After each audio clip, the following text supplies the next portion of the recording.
Good morning बच्चों।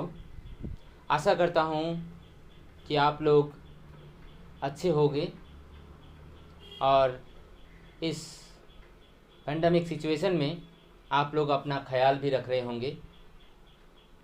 तो बच्चों, आज जो हम पढ़ने वाले हैं वह है पाठ संख्या 10 अवसर के तृतीय भाग। यानी आज हमारी जो क्लास है वह तृतीय क्लास है, यानी जिसमें मैंने रोमान 3 दे रखा है। यानी आज इस पाठ पर डिस्कस करने का यानी एक्सप्लेन करने का जो क्लास है वह तीसरी है। तो बच्चों, इससे पहले हम लोगों ने लेखक के बारे में जाना, फिर इस अवसर पाठ के शुरू में बहुत कुछ जानकारियाँ हासिल की कि अवसर जो होते हैं कुछ पैदाइशी अवसर होते हैं और कुछ पढ़ लिख कर बाद में अवसर बनते हैं। तो जो पैदाइशी अवसर होते हैं वह एक्चुअली दफ्तर को तो अपना दफ्तर मानते ही हैं, यानी वहाँ पर जो कर्मचारी होते हैं उनके साथ कोई भी मौका मिलने पर उन्हें छोड़ते नहीं, और वे जब रिटायर होकर या ऑफिस का काम ख़त्म करके घर वापस लौटते हैं तो वह अपने घर को भी अफसर की तरह दफ्तर की तरह समझने लगते हैं। और जिसमें सबसे पहली जो फाइल है, पेंडिंग फाइल, वह हो गई पत्नी। फिर जो और भी बहुत सारे केस के फाइल होते हैं उसमें से हो गए उनके बाल बच्चे। तो कह रहे हैं कि वे ना तो उसे सस्पेंड कर सकते हैं और ना ही उनका प्रमोशन रोक सकते हैं, क्योंकि वे परिवार के लोग हैं। और अब हम आगे की लाइन पढ़ेंगे, आगे की पैराग्राफ पढ़ेंगे। तो बच्चों, आज हम लोग पढ़ेंगे पेज नंबर 67 यानी पृष्ठ संख्या 67, जो फर्स्ट पैराग्राफ है वहाँ से हम शुरू करते हैं। तो सभी लोग अपना अपना किताब और पेंसिल हाथ में रखें और खोल कर बैठे पेज नंबर 67, जहाँ से मैं आज पढ़ने वाला हूँ फर्स्ट पैराग्राफ। बरसों हो गए कहने की वर्षों हो गए, यानी मानो कई वर्ष गुजर गए। कितने अफसर आए और चले गए। कह रहे हैं कि इस ऑफिस में, मानो एक ऑफिस की बात यहाँ पर कहा जा रहा है कि मानो किसी दफ्तर में, किसी ऑफिस में कई वर्षों से बहुत सारे अफसर आए और बहुत सारे अफसर चले भी गए। यानी कुछ अफसर का रिटायरमेंट आ गए, कुछ अफसर का तबादला हो गया, तबादला यानी कि ट्रांसफ़र हो गया कहीं और डिस्ट्रिक्ट में, कहीं और स्टेट में, है ना, या किसी और ऑफिस में उनका ट्रांसफ़र हो जाते हैं। तो कह रहे हैं कि कितने अफसर यहाँ पर आए और कितने अफसर वापस चले भी गए। कितनी कुर्सियाँ उनके वजन से चरमरा कर टूटी और फेंकी दी गई। कह रहे हैं कि कितनी सारी कुर्सियाँ, यानी ऑफिस में, मानो यह एक ऑफिस है और यह मानो मैं ऑफिस का इंचार्ज हूँ यानी ऑफिसर हूँ। तो मेरे सामने जो चेयर हैं, यानी मैं दिखने में कैसा हूँ, हल्का पतला दुबला सा हूँ, है ना, मेरे बॉडी के हिसाब से। तो मेरी बॉडी के हिसाब से एक चेयर लगाया गया जिसमें मैं आराम से बैठ गया, है ना। अब अगर मेरे बाद, यानी मानो मैं आज हल्का पतला दुबला हूँ तो मेरे लिए चेयर यह चल जाएगा। लेकिन मेरे बाद मानो मेरा ट्रांसफ़र हो गया या मेरा तबादला हो गया या मेरा रिटायर हो गया, तो मेरे बाद तो कोई और इस जगह पर तो आएगा ना। तो मानो वे बहुत मोटा हेल्दी आदमी उस ऑफिस का ऑफिसर बनकर वहाँ आए, तब उसके हिसाब से तो चेयर रखना पड़ेगा, क्योंकि मेरे चेयर में अगर बैठेंगे तो ना तो वे ठीक तरीके से बैठ पाएंगे और ना तो वे चेयर ज़्यादा समय तक टिक पाएगा। वे जैसे ही चेयर में बैठेंगे चेयर ट्राम से वे टूट जाएंगे, है ना, बेचारे जख्मी भी हो जाएंगे। तो कह रहे हैं कि जैसे अफसर आते हैं वैसे वैसे कुर्सियों को भी बदलना पड़ता है, क्योंकि जहाँ कितने कुर्सी उनके वजन को, उनके वेट को संभाल नहीं पाते और वे चेयर टूट जाते हैं और उन्हें फेंक दिया जाता है। पर वजन वही रहा, कह रहे हैं कि पर वजन यानी इंसानों का वजन यहाँ दिखाया गया है। और एक हो गया चेयर का वजन, है ना। एक हो गया वजन यानी इंसानों का, यानी मैं पतला हूँ या मेरे बाद जो अफसर आए हैं वह मोटे हैं, लेकिन दोनों का पावर सेम ही है। यह नहीं कि मैं पतला हूँ तो मेरा पावर बहुत कम रहेगा और यह मेरे बाद जो आए हैं इनका बहुत पावर, इनका मोटे होने के कारण इनको पावर ज़्यादा, ऐसा नहीं है। मैं भी ऑफिसर था और यह भी ऑफिसर है ना। तो वे वजन जो है यानी हम दोनों का सेम पावर है ना। यानी हम दोनों का वेट भले ही अलग अलग है, यानी मैं पतला हूँ, मेरा कम से कम मानो 65 किलो वजन हो सकता है, वेट हो सकता है, लेकिन मेरे जो सामने यह आदमी खड़े हुए हैं, फॉर एग्जांपल मेरे सामने एक आदमी खड़ा हुआ है, मेरा मानो मैं रिटायर्ड हो गया हूँ और यह मेरे बाद अभी बैठने वाले हैं, इनका जो हेल्थ है काफ़ी मोटा है, तो मेरा जहाँ 65 है यहाँ इनका 88 भी हो सकता है, 100 क्रॉस भी हो सकते हैं, है ना। तो हमारा वेट अलग हो सकता है, लेकिन चेयर का जो वजन है वे एक ही हैं, चाहे वह चेयर मोटा हो या चेयर पतला हो। यानी वे बस जैसे प्रिंसिपल सर का रूम होता है ना, प्रिंसिपल सर भले ही पतले हैं उनका चेयर उतना ही रहेगा, उनका चेयर का दाम ही है प्रिंसिपल सर। वहाँ अगर कोई मोटा सा व्यक्ति आकर बैठता है या प्रिंसिपल के इंचार्ज के रूप में वहाँ बैठते हैं तो वह प्रिंसिपल ही रहेंगे। यह नहीं कि पतला और मोटा में कोई कम बेस कोई फर्क होगा। कहने कि चेयर का या उस पोजीशन का जो वजन है, चेयर का वजन यानी उस पोजीशन का, उस चेयर का जो वजन है वह ऑफिसर ही है, पर वजन वही रहा। फाइलें उसी तरह बनती और विकसित होती रही। कह रहे हैं कि जैसे पुराने यानी किसी पुराने ऑफिसर के सामने जिस प्रकार फाइलें आती थी जाती थी, बनते थे फिर भेजे जाते थे, वैसे ही उसी प्रकार जितने सारे अफसर आते थे, जितने सारे अफसर तबादले होते थे, उनके जगह पर कोई आता था, उतनी बार ही वह फाइल वगैरह अपने काम के लिए चलते रहते थे। अफसर जाता है पर अफसरी बनी रहती है। कह रहे हैं कि अफसर जाता है यानी इस चेयर पर जो अफसर बन के आता है और आने के बाद जब वो वापस जाता है रिटायर होने के बाद या दिन का काम खत्म करने के बाद, तो कह रहे हैं कि वे ऑफिस से तो चले जाते हैं, लेकिन उनके साथ वह ऑफिसर का जो रवैया होता है, जो उनका पोजीशन होता है, वे उनके साथ ही घुमा करता है। वह एक आत्मा है, एक शरीर के रिटायर होने के बाद नया शरीर ग्रहण कर लेती हैं। कह रहे हैं कि वह एक आत्मा है, यानी कौन सा, वे अफसरत्व, वे एक आत्मा है। आत्मा यानी एक प्राण है ना, एक प्राण है, एक व्यक्ति है जो उसके साथ हमेशा रहता है, जो एक शरीर के रिटायर होने के बाद, यानी मानो मेरा रिटायर हुआ तो मैं एक शरीर ही हूँ ना, मैं एक व्यक्ति हूँ ना, मैं एक मनुष्य हूँ ना, तो वे शरीर के रिटायर होने के बाद नया शरीर ग्रहण कर लेते हैं। यानी जब मैं यहाँ से रिटायर हो गया तो वे आत्मा अब इस चेयर पर जो बैठेगा उसके अंदर वे घुस जाता है ना। भले ही वह व्यक्ति पहले बहुत सरल सीधा एकदम बहुत अच्छे थे, सबके साथ समान व्यवहार करते थे, अच्छे से हंसी मजाक करते थे, लेकिन जैसे ही वह व्यक्ति उस चेयर के ऊपर बैठता है वैसे ही वह अफसर रूपी आत्मा उसके अंदर प्रवेश करता है और वे बदल जाते हैं, चेंज हो जाता है। उसमें वह घमंड, उसमें वह अहंकार, उसमें वह रोब दिखाने वाले जो जज्बात होते हैं वह उसके अंदर प्रवेश कर जाता है। तो कह रहे हैं कि वह पुराना शरीर छोड़कर नया शरीर में प्रवेश कर लेता है। अफसर नहीं जाता, वह कायम रहता है। कह रहे हैं कि भले व्यक्ति चले जाते हैं, है ना, कितने सारे अफसर यहाँ आते हैं, कितने सारे अफसर चले जाते हैं, वह भले ही चले जाते हैं, पर अफसरत्व जो होता है वह उसी चेयर में बैठा रहता है, कायम रहता है।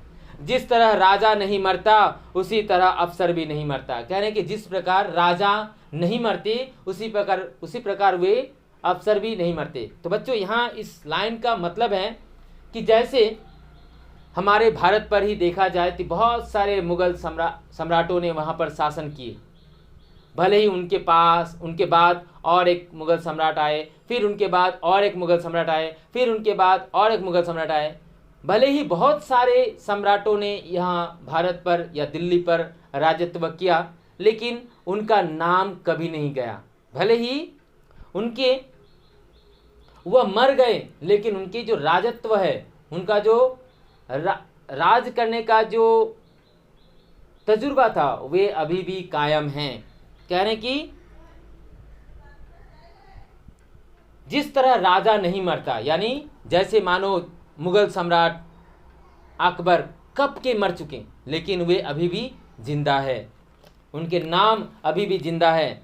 जैसे महात्मा गांधी कब के मर चुके हैं, सुभाष चंद्र बोस, जवाहरलाल नेहरू कब के मर चुके हैं, खुदीराम बोस, भगत सिंह कब के मर चुके हैं, लेकिन उनका अभी भी हम अपने यादों में, अपने दिल और दिमागों में उनका नाम हमेशा याद रखते हैं, स्मरण रखते हैं, इसलिए वह मरते नहीं बल्कि यादगार बन जाते हैं। उसी तरह कह रहे हैं कि राजा कभी मरते नहीं हैं, उसी तरह अफसर भी नहीं मरता है। क्योंकि हम देखते हैं कि मानो किसी स्कूल में या किसी ऑफिस में हम लोग जाते हैं तो देखते हैं कि बाहर जो प्रिंसिपल रूम का ऑफिस होता है या स्कूल का जो ऑफिस होता है उसके सामने देखना एक बड़ा सा साइन बोर्ड रहता है, उसमें लिखा होता है कि 1991 में अमुक प्रिंसिपल थे, इतने साल से इतने साल तक, फिर उसके बाद इतने साल से इतने साल तक और एक नया व्यक्ति यहाँ पर प्रिंसिपल बने, फिर उसके बाद 3 नंबर में फिर उसके बाद और एक आए, वह प्रिंसिपल यहाँ पर बने, है ना। वहाँ पूरा जो उस चेयर में बैठने वाले पर्सन का नाम वहाँ पर लिखा रहता है, उनका क्वालिफिकेशन, उनका नाम और वे कितने साल तक वहाँ पर बैठे थे, वे सारे चीज़ वहाँ लिखा रहता है। तो वैसे ही कह रहे हैं कि वे अफसर कभी नहीं मरते, वह विद्यमान रहता है, विद्यमान यानी वहीं पर रहते हैं, उपस्थित रहते हैं। पैर उगते हैं और उनसे टेबल कुर्सी बनती हैं। कह रहे हैं कि पैर यानी बड़े बड़े पेड़ पौधे जो वृक्ष होते हैं उनको क्या होता है, वे बड़े होते हैं, उनको काट कर उनमें से लकड़ियाँ निकाला जाता है, लकड़ियाँ निकालने के बाद उससे चेयर बनाए जाते हैं, कुर्सी बनाए जाते हैं, मेज़ बनाया जाता है, टेबल बनाया जाता है, यानी बहुत तरह तरह की चीज़ें बनाए जाते हैं ना। वैसे ही कह रहे हैं कि एक अफसर आते हैं तो उनके लिए चेयर बनाना पड़ता है, फिर वे चले जाते हैं, उस चेयर को हटा दिया जाता है, दूसरे चेयर वहाँ पर लाकर उसके हिसाब से वहाँ चेयर लगाए जाते हैं। कागज़ का कारखाना चलता है और फाइलें तैयार होती रहती हैं। कह रहे हैं कि कागज़ का कारखाना यानी जहाँ पर कागज़ बनती हैं, है ना, जिस कारखाने में कागज़ बनती हैं उसे कहा जाता है पेपर मिल और कागज़ की कारखाना। कहने कि कागज़ तो कारखाने से निकलते रहते हैं और ऑफिस में जब वे कागज़ पहुंचते हैं तो उसमें वे फाइल वगैरह बनते रहते हैं। पता नहीं जब भोजपत्र पर लिखा जाता था तब फाइलें कैसी होती होंगी। लेखक शरद जोशी जी कह रहे हैं कि जब कागज़ का उत्पादन नहीं हुआ था, यानी कागज़ अभी मैन्युफैक्चर हुआ ही नहीं था, कागज़ अभी उसका मतलब वह अभी सृष्टि ही नहीं हुआ था कागज़ का, तब लोग पुराने ज़माने में किस में लिखा करते थे, भोजपत्र में। भोजपत्र यानी पहले जब शादी वादी होते थे, यानी कागज़ तो बहुत बाद में आए ना, तो पहले जब शादी वादी होता था, किसी का श्राद्ध वगैरह होता था, कोई ओकेशन वगैरह होता था, कोई पूजा पाठ होता था, तो उसमें क्या करते थे, जो खाना खिलाया जाता था वे कोई थर्मोकोल का पेपर या फिर जो 1 टाइम पेपर होता है ना, यह नहीं होते थे। तब किसमें खाना खिलाया जाता था, वही भोजपत्र। भोजपत्र यानी एक प्रकार का पत्ता होता है, जो होता है ना कि तालाब में देखना, जो जिसमें कमल खिलते हैं, है ना, लोटस खिलते हैं, वे लोटस के जो पत्ते होते थे उसमें उसको कहते हैं भोजपत्र, है ना। जो लोटस के पत्ते होते हैं उसे कहा जाता है भोजपत्ता। भोज यानी खाना, खाने का पत्ता, यानी उसमें वे खाना वगैरह परोसा जाता था, खाना वगैरह दिया जाता था। तब उसमें लिखा भी जाता था, यानी मानो एक चिट्ठी आज कोई अपने घर का कोई चिट्ठी किसी दूसरे जगह पर भेजना होता था या पहुंचाना होता था, तो वे क्या करते थे, वे पत्तों में ही लिखा करते थे, भोज पत्ते में लिखा करते थे। फिर बाद में आया केला पत्ता, फिर बोट का पत्ता, बोट गाछ का पत्ता। ऐसे करते करते धीरे धीरे जब कागज़ हमारे पृथ्वी पर उसका सृजन हुआ, उसका आविष्कार हुआ, तब जाकर कागज़ में लिखना शुरू हुआ था। नहीं तो पहले भोजपत्र में ही लिखा जाता था, खाया जाता था। तो कह रहे हैं कि जब कागज़ नहीं होते थे तो पता नहीं कैसे लोग भोजपत्र को अपना फाइल वगैरह कैसे बनाते थे, फाइलें कैसे तैयार होती थी।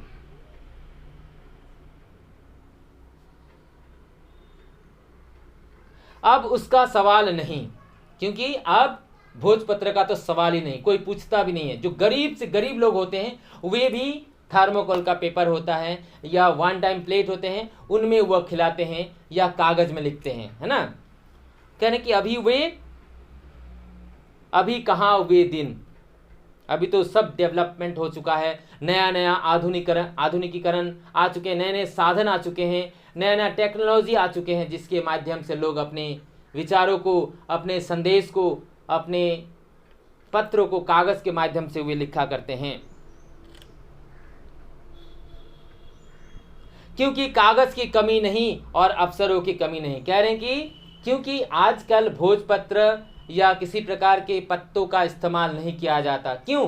क्योंकि आज इस जमाने में कागज की कोई कमी नहीं, अवेलेबल कागज होते हैं, है ना, अवेलेबल कागज होते हैं और अवसरों की भी कोई कमी नहीं है, अवसर भी भारी मात्रा में हैं।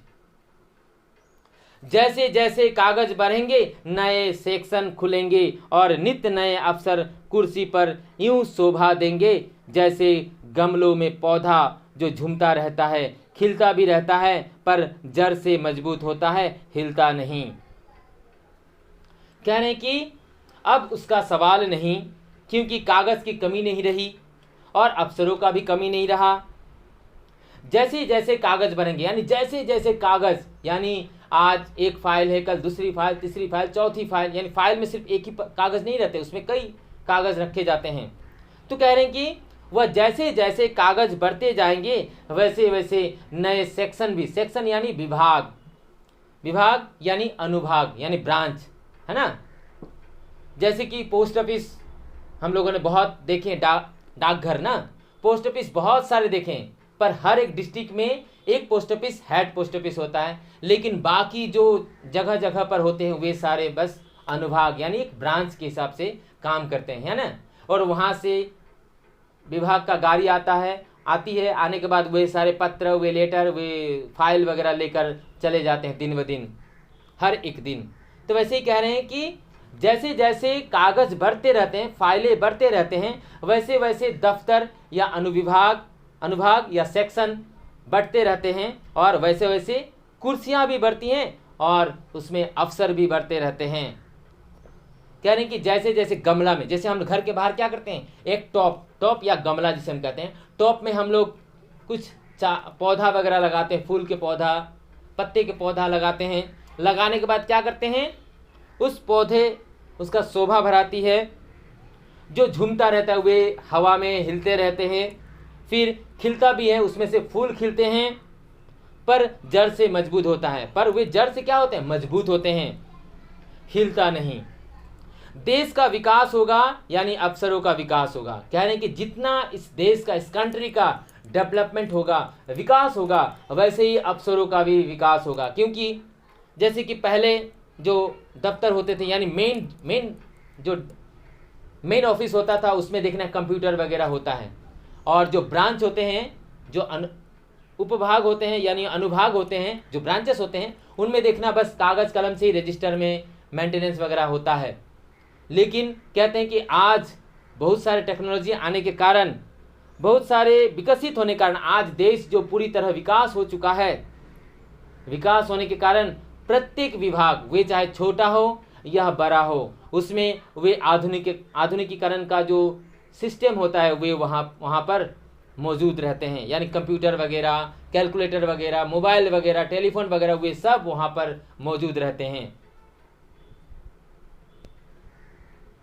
एक गड्ढा भी बिना दस्तखत के नहीं खुद सकता, सो ज़्यादा से ज़्यादा अवसर चाहिए और वे आएंगे, विकास हो ना हो अवसर आएंगे। कह रहे हैं कि एक गड्ढा यानी किसी जगह पर, किसी गांव में, किसी बस्ती में, किसी शहर में, किसी नगर में अगर एक छोटा मोटा गड्ढा यानी एक पौंड, उसको अगर भी खोना जाए तो वह बिना ऑफिशियल परमिशन से, बिना अफसर के दस्तखत के, सैंक्शन के, वे नहीं खोदा जाएगा। जब तक उसमें उस ऑफिसर का सिग्नेचर ना हो, हस्ताक्षर ना हो, वे गड्ढा नहीं खोदी जाएगी। सो ज़्यादा से ज़्यादा अवसर चाहिए, यानी हर एक विभाग में, हर एक विभाग के लिए अलग अलग ऑफिसर का नियुक्त किया जाता है ना। जैसे फिसारी के लिए हो अलग डिपार्टमेंट है, पोस्ट ऑफिस के लिए अलग डिपार्टमेंट है, बैंक है, बैंक के लिए अलग डिपार्टमेंट है, फिर क्षुद्र शिल्प होते हैं या और भी बहुत सारे होते हैं, कृषि कार्य का होता है, वे सब अलग अलग डिपार्टमेंट खोले जाते हैं। यानी जितने काम होते हैं उतने दफ्तर होते हैं, जितने दफ्तर होते हैं उतने अफसर होते हैं, है ना। तो जितनी दफ्तर उतने अफसर का भी ज़रूरत होता है, और वे आएंगे, विकास हो ना हो अफसर आएंगे। कह रहे हैं कि उस विभाग से, उस ऑफिस से भले ही वहाँ से काम पूरी तरह ठीक से हो या ना हो, कोई काम पेंडिंग पड़ा हो या काम पूर्ण हो, कोई काम अधूरा हो, उससे कोई फर्क नहीं पड़ता। बस ऑफिस बना है तो अफसर आएंगे ही आएंगे ही, एक चले जाएंगे तो दूसरे आएंगे, दूसरे चले जाएंगे तो तीसरे आएंगे। यानी दफ्तर है तो ऑफिस भी है, ऑफिस है तो अफसर भी है ना। इसका अर्थ होता है कि जब तक ऑफिस रहेंगे वहाँ अफसर आते रहेंगे, आते रहेंगे, अफसर जाते रहेंगे, फिर नए आते रहेंगे। हर नया अफसर अपने में गमक लिए रहता है, यानी कि हर नया अफसर अपने में गमक लिए रहता है। जब आता है चमन में बहार बनकर आता है, और जब जाता है मर्तबान का आचार बनकर जाता है। बच्चों, जैसे कि शुरू में हम लोगों ने पढ़ा था कि जो लेखक शरद जोशी जी कहे हैं कि उनकी कहानी में बहुत हास्य व्यंग भी छिपी हुई है, तरह तरह के मुहावरे का भी उन्होंने प्रयोग करते हैं। तो आज हम देखते हैं कि यहाँ पर क्या प्रयोग किया है कि हर नया अफसर अपने में गमक लिए रहता है। गमक, गमक यानी महक, खुशबू, यानी हर इंसान में एक खूबियाँ होते हैं ना। जैसे मैं हूँ, मुझ में एक ना एक क्वालिटी है ही, तुम हो, तुम्हारे उसमें भी कुछ ना कुछ क्वालिटी हैं, मोहसिना है, मोहसिना में भी कुछ ना कुछ क्वालिटी हैं, इशिता है, इशिता में भी कुछ ना कुछ क्वालिटीज़ हैं, हबीबा है, फरहाज है, दिलदार है, जितने सारे हैं सब में कुछ ना कुछ खूबियाँ रहता है। अब खूबियाँ यानी उसकी क्वालिटी। तो कह रहे हैं कि हर नया अफसर में, यानी जितने नए अफसर नियुक्त किए जाते हैं उनमें किसी न किसी प्रकार से एक प्रकार का खूबियाँ यानी गमक, गमक यानी महक या खुशबू, है ना, उसमें एक क्वालिटी होता ही है। जब आता है चमन में बहार बनकर आता है। कह रहे हैं कि जब ये शुरू में जब उस चेयर में बैठता है, उसे अफसर पद पर नियुक्त किया जाता है, उसे अफसर बनाया जाता है, तब ये बहार लेकर आते हैं। बहार या चमन, सॉरी यहाँ पर एक शब्द आता है चमन। जब आता है चमन में, चमन यानी फुलवारी या बगीचा, है ना, गार्डन में बहार बनकर आता है। बहार यानी खुशी। जैसे देखते हैं कि हम किसी गार्डन, हर किसी के घर में छोटे छोटे गार्डन तो होते ही हैं, है ना, किसी के छत के ऊपर, किसी के घर के सामने, कोई घर के पीछे, है ना, या घर के बाहर जब हम फूलदानी वगैरह लटकाते हैं। तो कह रहे हैं कि शुरू में यानी जो फूल हम लगाते हैं उसमें बहुत हम लोग पानी वानी देते हैं, सार वगैरह देते हैं, उसको बहुत देखभाल करते हैं, ख्याल रखते हैं, है ना।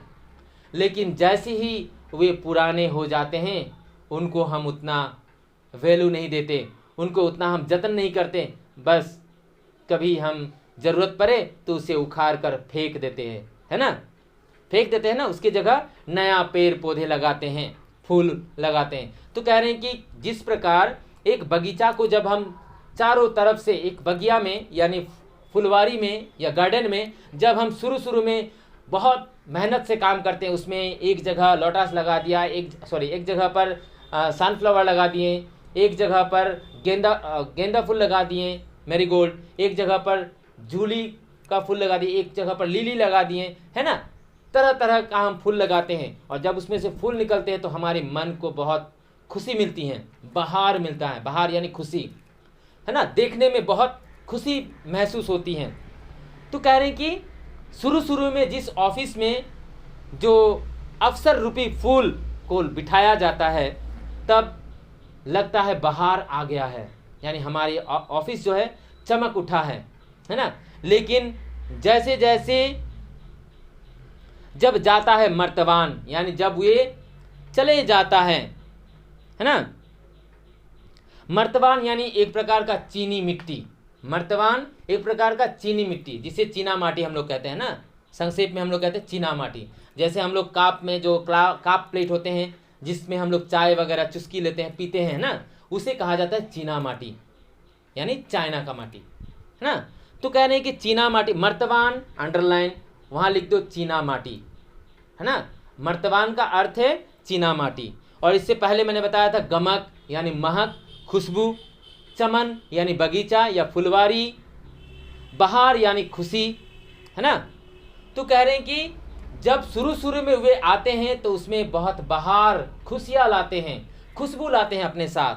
लेकिन जैसे ही वह पुराने हो जाते हैं वह चीनी मिट्टी बनकर रह जाता है, यानी अचार। जैसे कि एक चीनी मिट्टी का बर्तन होता है, यानी पुराने ज़माने में लोग क्या करते थे कि एक चीनी मिट्टी का बर्तन होता था, इतना बड़ा बर्तन होते थे, उसमें क्या करते थे अचार वगैरह रखते थे। आम का अचार हो, लेबू का अचार हो, या मिर्च का अचार हो, तरह तरह के अचार उसमें रखते थे, वह खराब नहीं होते थे है ना। लेकिन धीरे धीरे क्या होता गया कि धीरे धीरे वे कांच के आ गए, कांच का जो होता है कांच के बयाम वगैरह, कांच के बयाम डिब्बा, उसमें वे अचार वगैरह रखने लगे। लेकिन शुरुआत में वे चीनी मिट्टी के बने हुए एक बर्तन होते थे, उसमें वे अचार रखते थे। तो कह रहे हैं कि शुरू में जब उस ऑफिस में जो नया अफसर आता है तो कहते हैं कि खुशबू आया है, बगीचा में बहार आया है।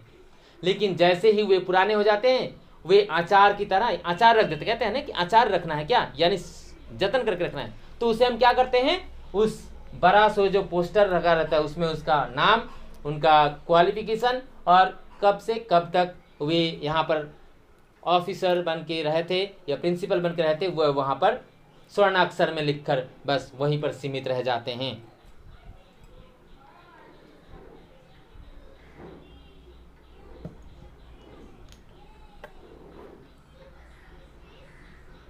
तो बच्चों इस क्लास में हम यहीं तक पढ़ेंगे। इसमें अभी जो हम लोगों ने पढ़ा उसमें यही समझ में आता है कि जब शुरू में किसी दफ्तर में कोई नया अफसर का चुनाव होता है तो वहाँ कुर्सियाँ बदली जाती हैं, नया कुर्सियाँ आती हैं, उस पर नए लोगों को बिठाया जाता है। और जब वे नए लोग आते हैं तो मानो उस ऑफिस में खुशियाँ बहार आ चुके हैं।